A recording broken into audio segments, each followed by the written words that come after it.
More than 36 million Americans live in poverty.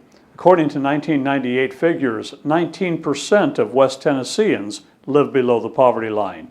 Who are the poor and why are they poor? And how would we cope if circumstances suddenly removed our advantages? These questions took center stage as folks from various walks of life, including WLJT's Sue Lasky, gathered to experience life in the state of poverty.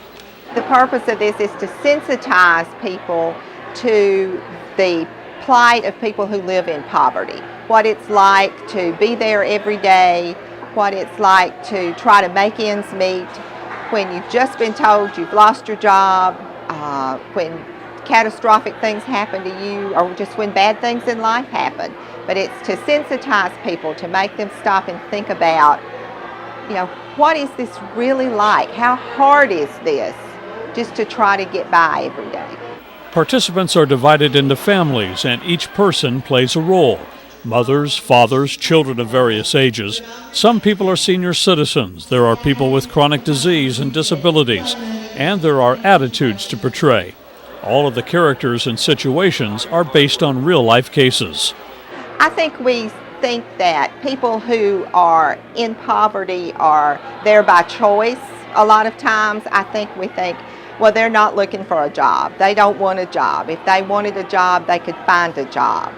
I think sometimes we tend to think that they've always done that. We tend to put certain races of people, maybe in certain communities it's people with certain last names, but we tend to say, well, that's the way they've always been like that. It's not going to change. And we tend to just group people into situations. We assume that they're there because they want to be, when 99% of the time they're not there because they want to be. They're there because of situations that are beyond their control at that time, and they just need a little help to get past that. Some of the families have found themselves downsized out of a job. Some lack the needed skills or education, and there are single-parent families. They've got X number of dollars in the bank. They've got X amount of bills that have to be paid, and their job is to send their children to school, meet all the requirements that school requires, make all of their bills, and try to have something left over at the end of the month. I need 3 bus passes. Almost immediately, the participants run into roadblocks as they try to deal with the volunteers who represent various community businesses and services. The biggest hurdle is mobility, simulated by transportation passes, which must be surrendered at every visit. Al, I need a transportation pass. I'm gonna go home and get it. You can't. I gotta send you to the office. Oh, I'm sorry. Well, listen, I'll put you down that you came, but you've got to go to the office, okay? Well, until your mom comes and gets you. I was just trying to get a job. You just trying to get a job? Yeah, that's all I'm trying to do. They're just being unruly today. We haven't eaten in 3 3 days. days? No, they have eaten. They just. What did we eat? We didn't have time to get breakfast. I had an appointment to be over here at the employment office. So I gave them some crackers this morning. They are really active. Did you eat a I cracker? didn't eat no crackers. Okay. I'm hungry. We're ready to start week number 3. The program runs for 1 hour. The hour is broken up into 15-minute weeks. And it doesn't take long for frustration to strike.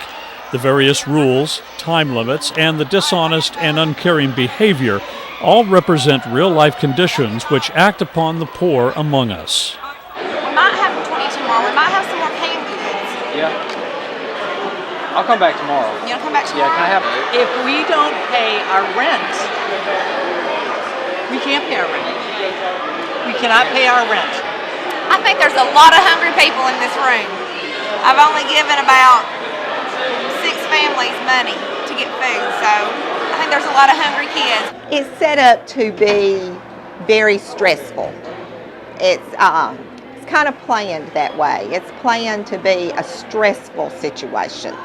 And that's why the time is so short. You just get in line at the welfare office when the week is over, and you have to go back to your house. You and your kids are holding the line. I don't see, you're going to have to give them 2 transportation passes. right. 3. We're leaving. Thank you. But, Mama.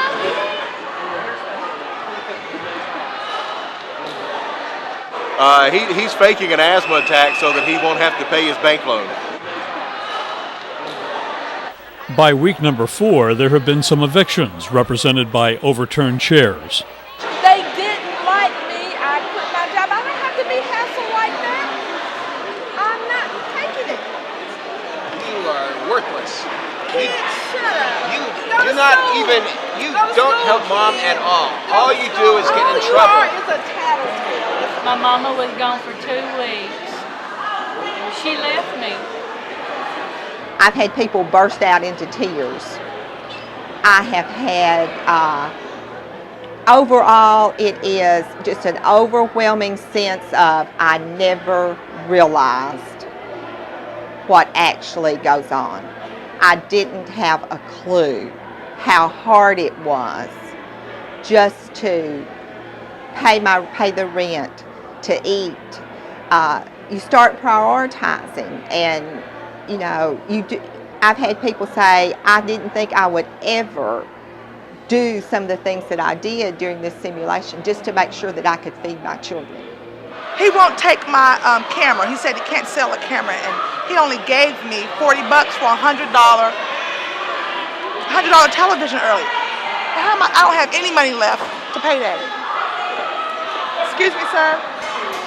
Don't be so rude this time, please. Could you please, I want to see if I can get to my camera. I don't take cameras. I'm sorry, I got way too many of them. Well, look, okay. I have a television and a chair. Okay? I don't take any furniture. I'm surprised you're lugging around a sofa. Well, look, I have to support my family. Look, when you're on your own and you're only making $284 a month, can I get $100? It's worth it. It's brand new. The highest I give you is $50 for it. Look, you know what? Right now, I don't have any money for my children. I'll take it. Okay? $50. Thanks for shopping at Big Dave's Pawn Shop. Next. I'm having a hard time. They get ripped off. You know, you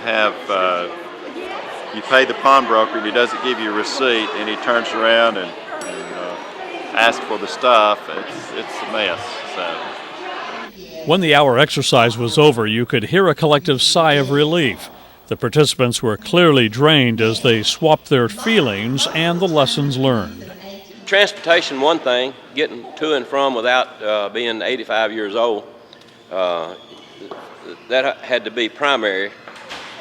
And the frustration of not knowing where to go, although you've lived there all your life, there comes a time when you become 85 that you forget things.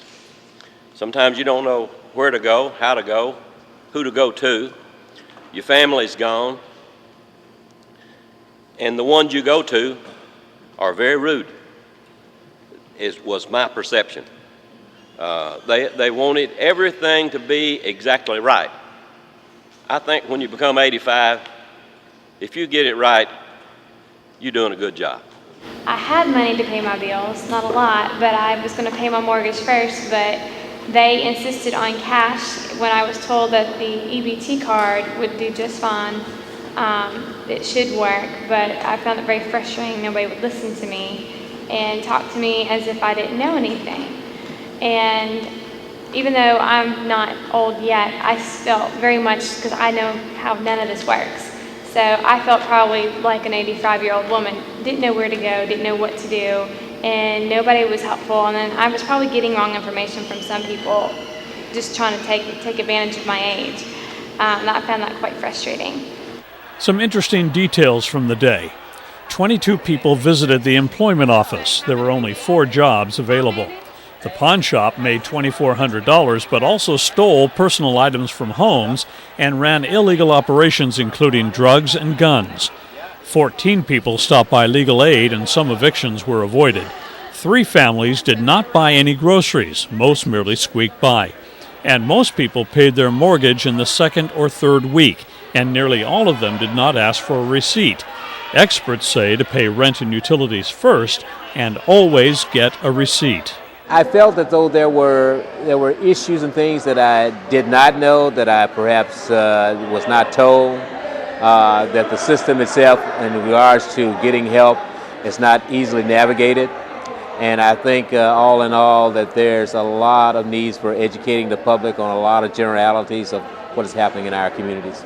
Poverty can be very frustrating. It can be very time consuming. It can be, you can be in a situation where you think people are going to help you, but they're not there to help you, they're there to help themselves.